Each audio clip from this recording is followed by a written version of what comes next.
Eloquent ادب کے ویور سے گزارش ہے کہ ہمارے چینل کے پلے لسٹ آپشن کو ایکسپلور کریں اور جتنے بھی آڈیو بکس کمپلیٹ ہو چکے ہیں جیسے داستان ایمن فروشوں کی، شمشیر بے نیام، آخری چٹان اور ایک بت شکن پیدا ہوا، فردوس ابلیس اور نیل بہتا رہا، اندلس کی ناگن، مارکہ کربلا، ان سب آڈیو بکس کو خود بھی سنیں اور زیادہ سے زیادہ شیئر کرنے کی کوشش کریں۔ یہی ہمیں سپورٹ کرنے کا بہترین طریقہ ہے۔ جزاک اللہ۔ بسم اللہ الرحمن الرحیم۔ اکبر کی آنکھیں حیرت کی شدت سے ابل رہی تھیں۔ اسے قطعاً توقع نہیں تھی کہ اس کا دیرینہ دوست ابو جعفر یوں مارتھا کو قتل کر دے گا۔ مارسی نے ماں کو گرتے دیکھا تو سب کچھ بھول کر ماں کی طرف دوڑی۔ وہ تلوار کو ایک طرف پھینک چکی تھی۔ اسے ایسا لگا کہ اس کی ماں اب ہمیشہ کے لیے اسے چھوڑ کر جانے والی ہے۔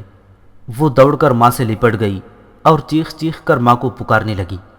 مارتھا کے پیٹ میں ابو جعفر کی تلوار گڑی ہوئی تھی اور وہ آخری ہچکیاں لے رہی تھی۔ مارسی نے اپنی ماں کا سر اٹھا کر اپنے زانوں پر رکھ لیا اور زور زور سے ہلا کر ملک عدم جانے سے روکنے لگی۔ کمرے کا دوسرا منظر بھی قابل دید تھا۔ مارسی کی پھینکی ہوئی تلوار اکبر کے ہاتھ میں تھی اور اکبر دوسرے بچ جانے والے نقاب پوش کے ساتھ برسر پیکار تھا۔ ابو جعفر خالی ہاتھ تھا اور غالباً اس انتظار میں تھا کہ موقع ملے تو مرنے والے نقاب پوش کی تلوار اٹھا کر اکبر پر وار کر سکے، کیونکہ اس کی اپنی شمشیر مارتھا کے پیٹ میں پیوست تھی اور مارتھا کے پاس غم سے پاگل ہوتی ہوئی مارسی موجود تھی۔ یہی وجہ تھی کہ ابو جعفر مارسی کے قریب آنے سے کترا رہا تھا۔ اکبر شمشیر زنی کے فن سے ناواقف تھا، پھر بھی نقاب پوش کا ہر وار اپنی تلوار پر روکتا ہوا پوری ہمت سے اس کا مقابلہ کر رہا تھا۔ لیکن کب تک؟ یہ 13-14 سالہ لڑکا کسی تجربے کار سپاہی کو کب تک روک سکتا تھا؟ اور پھر وہی ہوا۔ جنگجو نقاب پوش نے اکبر کے ساتھ میدان مبارزت کا ایک خطرناک داؤ کھیلا اور ناتجربے کار اکبر اس کے دھوکے میں آ گیا۔ نقاب پوش نے ایک دم پیچھے ہٹنے کی اداکاری کی اور یوں ظاہر کیا کہ جیسے وہ تھکا ہوا گرنے والا ہے۔ اکبر دھوکے میں آ گیا اور پوری قوت سے تابڑ توڑ حملے شروع کر دیے۔ نقاب پوش نے جب دیکھا کہ نو عمر اکبر اب تھک چکا ہے تو اس نے آگے بڑھ کر ایک بھرپور ضرب اکبر کی شمشیر پر لگائی اور اگلے لمحے اکبر کی شمشیر اس کے ہاتھ سے چھوٹ کر فرش پر پھسلتی ہوئی مارسی کے قریب جا کر رک گئی۔ مارسی ابھی تک اپنی ماں کو مرنے سے روک رہی تھی۔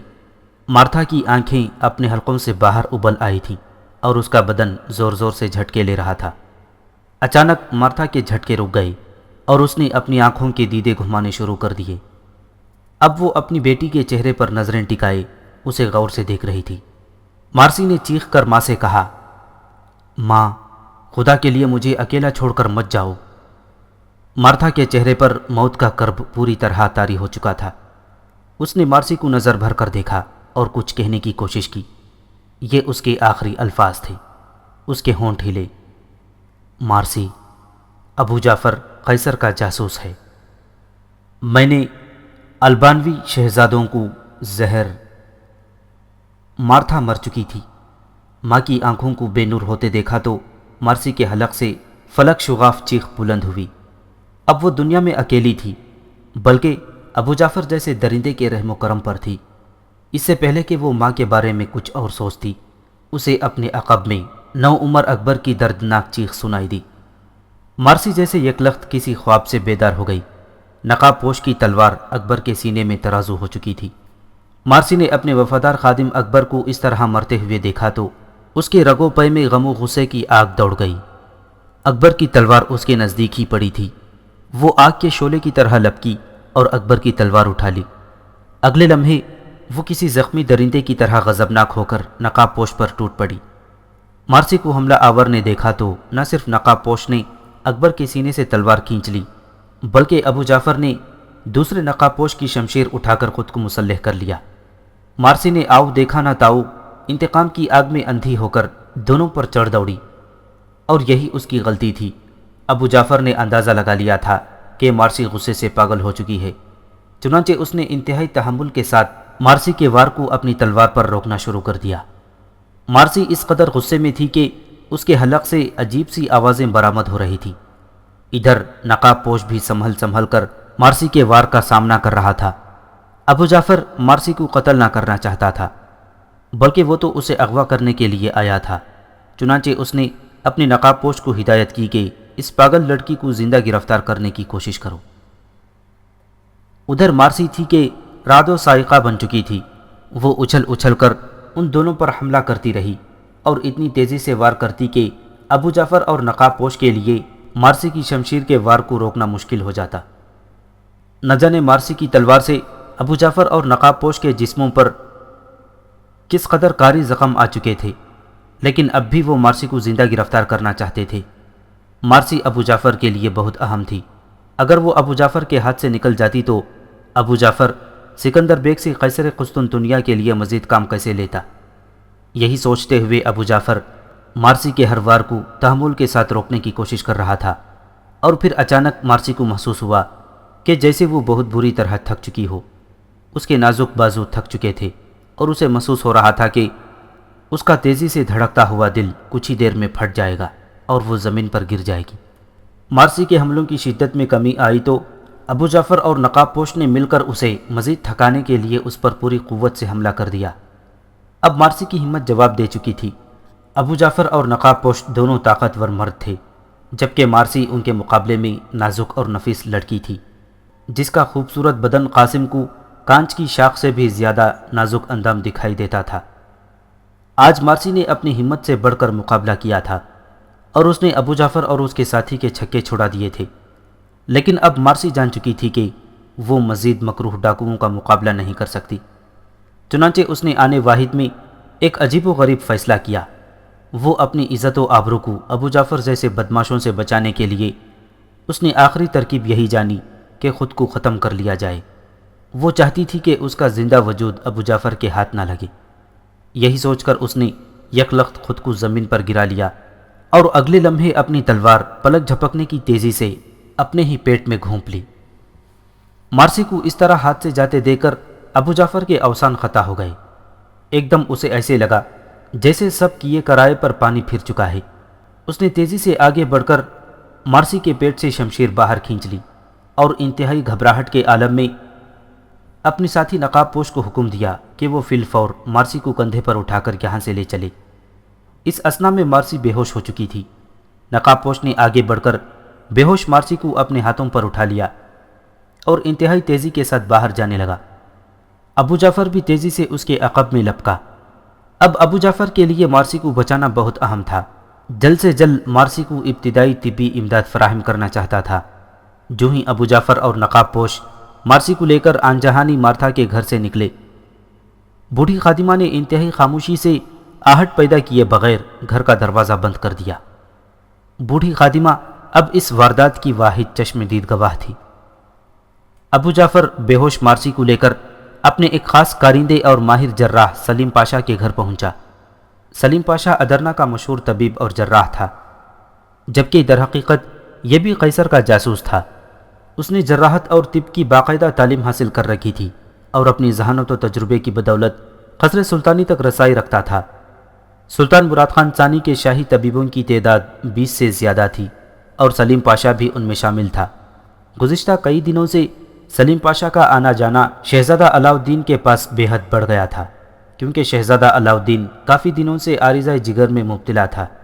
شہزادہ علاؤالدین نے جب اپنی بیماری کا ذکر ابو جعفر سے کیا تو ابو جعفر نے اسے سلیم پاشا سے علاج کروانے کی ہدایت کی۔ خود شہزادہ علاؤالدین کو عارضہ جگر میں مبتلا کرنے والا ابو جعفر ہی تھا۔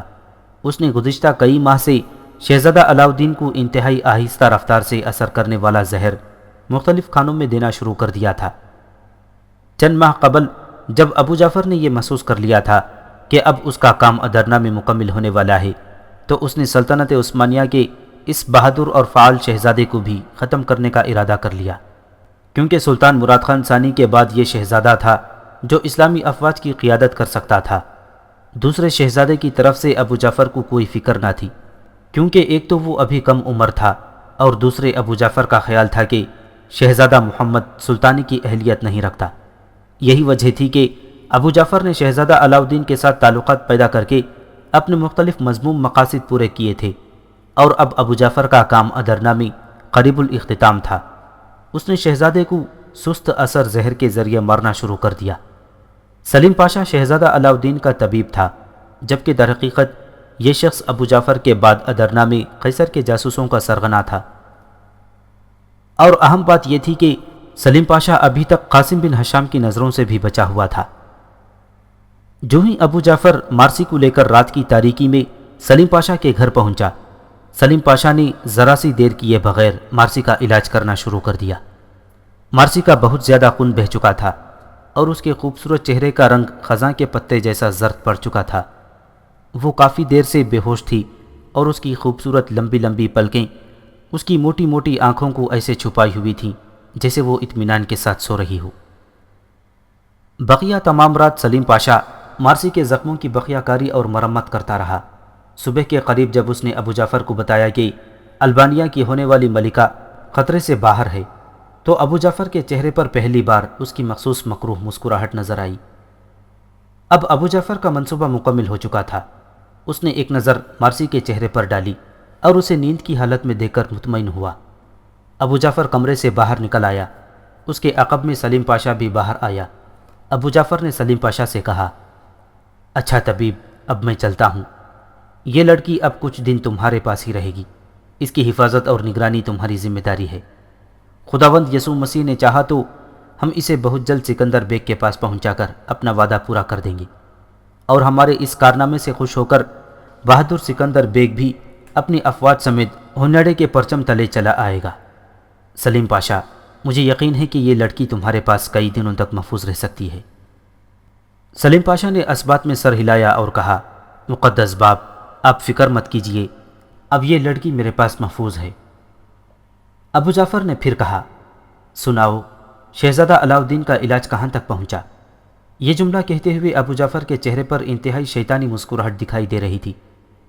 سلیم پاشا نے بھی اسی انداز میں مسکراتے ہوئے جواب دیا، مقدس باپ، شہزادہ علاؤالدین بہت جلد دنیا کے دکھ درد سے ہمیشہ ہمیشہ کے لیے آزاد ہونے والا ہے۔ میں نے اس کا علاج انتہائی احتیاط کے ساتھ کیا ہے۔ ابو جعفر سلیم پاشا کی بات سن کر اطمینان بھرے انداز میں سر ہلانے لگا۔ وہ سوچ رہا تھا کہ وہ کتنا بڑا جاسوس ہے جس نے ادرنا میں سلطان مراد خان ثانی کے خلاف ایک خطرناک سازش کا آغاز کیا ہے، اور اب وہ سازش انتہائی کامیابی کے ساتھ پایہ تکمیل کو پہنچنے والی ہے۔ وہ سوچ رہا تھا کہ اب وہ سلطان کے شاہی سراغ رساں اور بعض دیگر لوگوں کی نظروں میں آ چکا ہے، لہٰذا اب اسے ادرنا کو چھوڑنے کے لیے ہمیں وقت تیار رہنا چاہیے۔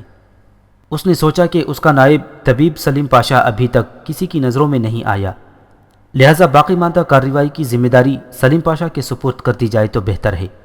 یہی سوچ کر وہ سلیم سے کہنے لگا، سلیم، میں سوچ رہا ہوں کہ اب ادرنا میں میرا کام مکمل ہو چکا ہے۔ میری بات غور سے سنو۔ یہ لڑکی جو ہی چلنے کے قابل ہوتی ہے، میں اسے لے کر البانیہ کی جانب روانہ ہو جاؤں گا۔ پیچھے ادرنا میں بغاوت، شہزادہ علاؤالدین اور قاسم بن ہشام کا قتل اور سلطان کا تختہ الٹنے کا کام تمہیں سنبھالنا ہوگا۔ تم ینیچری کے تمام عیسائی مجاہدوں سے واقف ہو اور ہماری سازش کے ساتھ متعلقہ تمام لوگوں کے ساتھ تمہارا رابطہ رہے گا، اس لیے تمہیں کوئی مشکل پیش نہ آئے گی۔ یہ سلیم پاشا کے لیے بہت بڑا اعزاز تھا اور ایک نازک ذمہ داری بھی۔ اس نے مؤدبانہ انداز میں سر ہلا کر ابو جعفر کو تسلی دی اور کہا، مقدس باپ، آپ نے مجھے صلیب اعظم کی خدمت کا جو موقع دیا ہے، میں اس سے بھرپور فائدہ اٹھاؤں گا اور ثابت کر دوں گا کہ آپ کا فیصلہ کس قدر درست تھا۔ اب ابو جعفر واپس جانے کے لیے مڑا۔ رات بھر کی مشقت نے اسے تھکا دیا تھا۔ اب وہ جا کر آرام کرنا چاہتا تھا۔ اس نے طبیب سلیم پاشا سے اجازت لی اور وہاں سے نکل آیا۔ اس کے دونوں نقاب پوش ساتھی تو اسی وقت اپنے ٹھکانوں کی طرف چلے گئے تھے جب انہوں نے مارسی کو طبیب سلیم پاشا کے گھر پہنچا دیا تھا۔ سلیم پاشا بھی در حقیقت سلیم پاشا نہیں تھا، یہ لوگان تھا، ہنگری کا باشندہ۔ گزشتہ چند سالوں سے ادرنا میں مقیم تھا اور اپنی قد و قامت کا فائدہ اٹھا کر خود کو ترک ظاہر کرتا تھا۔ اس نے ادرنا میں داخل ہو کر لوگوں کو یہ بتایا کہ وہ ایک مایہ ناز طبیب ہے اور تاتاری علاقوں سے سلطنت عثمانیہ میں داخل ہوا ہے۔ اس نے لوگوں کو یہ بھی بتایا کہ اس کا باپ امیر تیمور کے دربار میں شاہی طبیب اور جراح تھا۔ یہی وجہ تھی کہ طبقہ عمرہ کے لوگ بہت جلد اس سے متاثر ہوئے اور اسے اپنا خاص طبیب بنا لیا۔ مارسی سلیم پاشا کے پاس پہنچ چکی تھی اور ابھی تک نیند کی حالت میں تھی۔ چنانچہ سلیم پاشا اپنی ادھیڑ عمر خادمہ کو مارسی کے بارے میں ہدایت دے کر خود بھی آرام کرنے کے لیے چلا گیا۔ صبح قاسم کی آنکھ کھلی تو اسے محسوس ہوا کہ رات اس نے بہت بھیانک خواب دیکھا ہے۔ اس کے جسم میں کسل مندی تھی اور دل کو کوئی انجانا سا دھڑکا لگا ہوا تھا، لیکن اسے کچھ سمجھ میں نہیں آیا کہ یہ کس قسم کا خواب تھا۔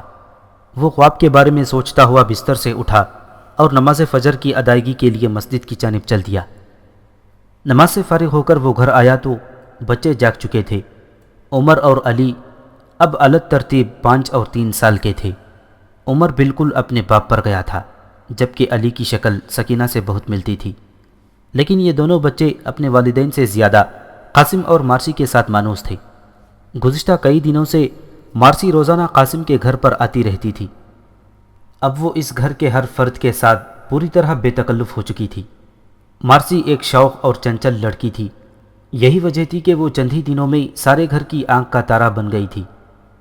قاسم کی ماں نے صبح ناشتے کے دسترخوان پر قاسم سے کہا، اب دیر کس بات کی ہے؟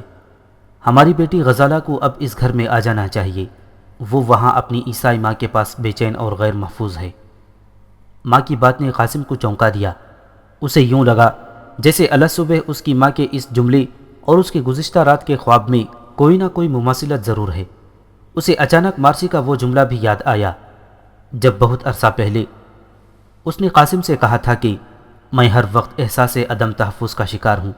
نہ جانے کیا ہوا کہ قاسم کا دل ناشتے سے اچاٹ گیا۔ اس نے کسی قدر ڈھیلے لہجے میں اپنی ماں کو جواب دیا، ماں، سچ تو یہ ہے کہ میں خود غزالہ کی طرف سے فکر مند ہوں، لیکن سلطان کی واپسی سے پہلے میں اس قسم کا کوئی اقدام نہیں کر سکتا۔ سلطان نے مجھے اپنی عدم موجودگی میں ادرنا کا نگران مقرر کیا ہے۔ اگر میں دشمن پر نظر رکھنے کے بجائے شادی جیسے کام میں مصروف ہو جاؤں تو مجھے سلطان کے سامنے شرمندہ ہونا پڑے گا۔ بس کچھ ہی دنوں کی بات ہے، جو ہی سلطان اپنی مہم سے واپس آتا ہے ہم غزالہ کو لے جائیں گے۔ قاسم کا ذہن کہیں اور تھا۔ اس نے جو کچھ کہا اسے خود بھی اچھی طرح سنائی نہ دیا۔ اب اس کے دماغ میں گزشتہ رات کا خواب پھر سے پنجے گاڑنے لگا تھا۔ اسے بے حد بے چینی ہو رہی تھی۔ اسی اثنا میں دروازے پر دستک ہوئی۔ قاسم کے گھر مارسی کے علاوہ اور کوئی کم ہی آتا تھا۔ دروازے کی پہلی دستک پر ہی قاسم کھل اٹھا، لیکن ایک دم سے اسے کچھ سوچ کر حیرت ہوئی کہ اتنی صبح مارسی کو آنے کی کیا ضرورت پڑ گئی۔ وہ اچھل کر اٹھا اور تیزی سے بیرونی دروازے کی طرف لپکا، لیکن یہاں اسے خفیہ محکمے کے سربراہ بہرام خان کو دیکھ کر جھٹکا سا لگا۔ اسے مارسی بھول گئی اور اس کے ذہن میں یہ خیال گھومنے لگا کہ شہر میں کہیں ابو جعفر کی بغاوت اٹھ کھڑی ہوئی ہے۔ اس نے اپنے پیچھے دروازہ بند کر دیا اور باہر نکل کر بہرام خان سے کہنے لگا، خیریت ہے بہرام خان، تم اتنی صبح؟ لیکن بہرام خان کا چہرہ لٹکا ہوا تھا۔ قاسم کا دل زور زور سے دھڑکنے لگا اور اس کے اعصاب تن گئے۔ وہ اپنے آپ کو ہر قسم کی خبر سننے کے لیے تیار کرنے لگا۔ بالآخر اس نے دوبارہ پوچھا، تم کچھ بولے نہیں بہرام خان، کیسے آنا ہوا اس وقت؟ بہرام خان نے کسی قدر جھجکتے ہوئے کہا، آپ کے لیے اچھی خبر نہیں ہے قاسم بن ہشام، میں آپ کو تھوڑی سی زحمت دینے آیا ہوں۔ بہرام خان کے لہجے سے قاسم کا ماتھا ٹھنکا۔ ضرور کوئی ایسی ویسی بات تھی۔ اس نے بہرام کے لہجے میں نہ صرف ہلکا سا طنز محسوس کیا بلکہ اس تحکمانہ انداز کو بھی نظر انداز نہ کر سکا۔ لیکن اس نے بے جھجک سوال کیا، کیا مطلب؟ تم کہنا کیا چاہتے ہو؟ کون سی خبر میرے لیے بری ہے؟ قاسم بن ہشام، البانوی کنیز کے گھر کسی نے شبخون مارا ہے۔ اسے حملہ آوروں نے پیٹ میں شمشیر گھومتی ہے، جبکہ اس کے ایک بوڑھے ملازم اور ایک نو عمر لڑکے کو بھی قتل کر دیا گیا ہے۔